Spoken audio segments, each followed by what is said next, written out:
Hello and welcome to the Arts Are Education Talk It Up podcast, where we talk to national, state, and local leaders who are working to make arts education part of every student's life. I'm Jim Palmerini, your host. This podcast is part of an exciting news series called Meet NCAS, in which I talk to representatives of the member organization of the National Coalition for Arts Standards. They are ARE sponsoring network. NCAS is a collaboration of 8 national arts and arts education organizations who actively work to ensure quality, standards-based arts education opportunities for every student. So weekly, I'm talking to their leadership about the organizations themselves and their perspective about the foundational focus of NCAS, that is, K-12 arts education standards and their importance to their members and to their discipline field. Today, we are talking to Mario Rossero, Executive Director of the National Arts Education Association. Welcome, Mario. Hi, Jim. Thanks so much for the invite. Happy to be here. So glad you are here. So this podcast is the third in a series of the ones we were doing. So I want to go ahead and get started, and let's just talk about NAEA. Tell me about NAEA, its history, its mission, and its goals.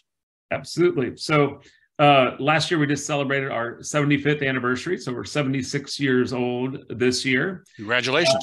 Thank you very much. And we really work to serve and support visual art design, media arts educators across that pre-K to 12 spectrum, as well as college, university, higher ed, museums, community spaces, as well as folks entering the profession.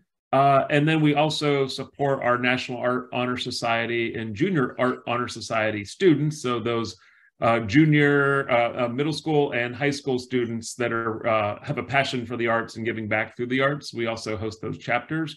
But overall, right now we have about 16,000 members across the country and internationally that we're supporting. But we really work to champion that value of visual art education and the critical role that educators play in the /ecosystem.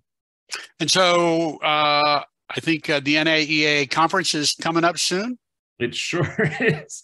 Mid-April, we'll be in San Antonio. We're excited. We've got a great lineup, some really strong keynotes, and a local artist series that I'm particularly excited about. I think that really reflects the local arts and culture. But we're nearing at 4,000 registrants, so feeling good about that right now. That's fabulous that you have so many attendees. And San Antonio is a great arts town. So that's wonderful that you're doing that. So let's talk about visual arts standards and why they're important to K-12 education. Absolutely. So as you know, and many people know, first 10 years of my career, I was in the visual arts classroom as an elementary middle school teacher, both outside of Pittsburgh, in Pittsburgh, and in the south side of Chicago. So I'm somebody who received and worked towards achieving those standards in the classroom. And I'll say what I know, but also what I hear from members around the value of having standards is, I think, just having a guidepost that is common, that helps to guide my instruction, right? My lesson planning, my curriculum development, my unit development, having something that helps guide me, keeps me fresh, keeps me focused. Because even though I might be in a single classroom, students also move across schools, districts, states. And so having something that's a bit of a North Star that's helping align that work and is thinking sort of developmentally in terms of growth, I think is really critical for the educators. And I really appreciate how they are constructed in a way that they're more of an invitation to work with and interpret and what, again, those sort of like guide rails, but they don't tell me everything that I have to do, right? So it provides guidance, but there's lots of room for decision-making from the individual or from the school district. I'd say the other side of that is I think the standards are very important to decision makers and administrators who may not be fully arts informed. It's a great professional learning moment for them to understand just how rigorous our work is, how thoughtful, it's like everything from the tools and processes to the history, culture, and how we reflect, every given age that we're working within. So I think that North Star for teachers is important, but the decision maker learning piece, having something that everyone can go to and reference is really beneficial.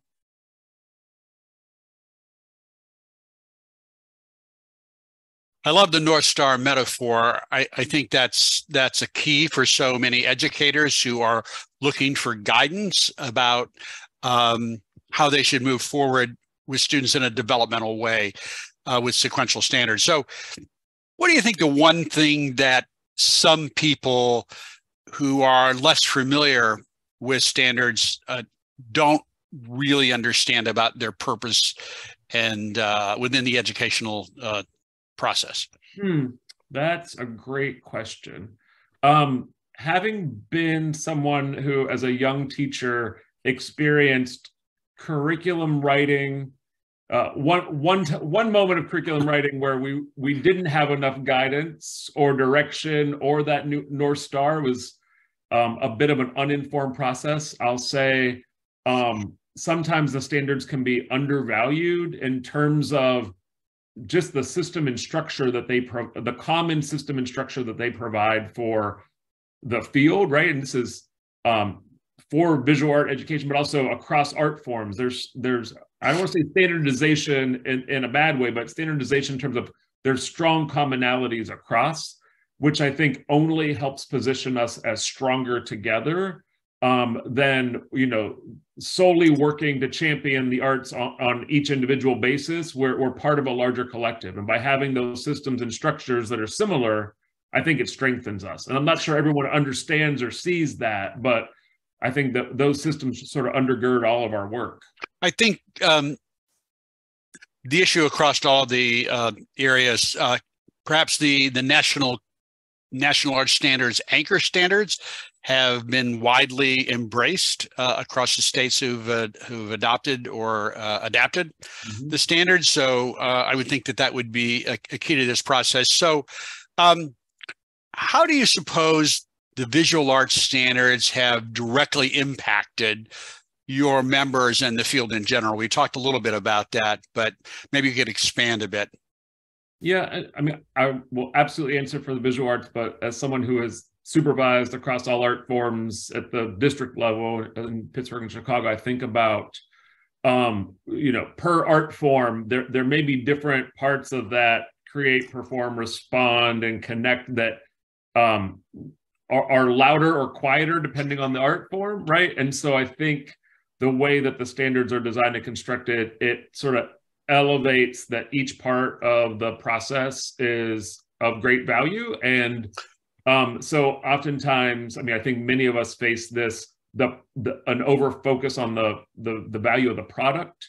And I think the standards elevate the process, the critical connections, the context and references, as well as how we might critique and discuss afterwards. So it brings everything kind of on par, so that it's not saying that one is more important than another. And I did want to ask you, what do rigorous grade by grade visual arts standards say about the individuals that are the teaching professionals who have to work in a classroom every day? That's a great way to phrase that question. I think that one of the things it says is that arts education is on equal footing with any content area, right? I think, it's not invisible or mysterious that we are very thoughtful in thinking about the growth and development of artistic skills, practices, and mindsets from one age or grade to the next.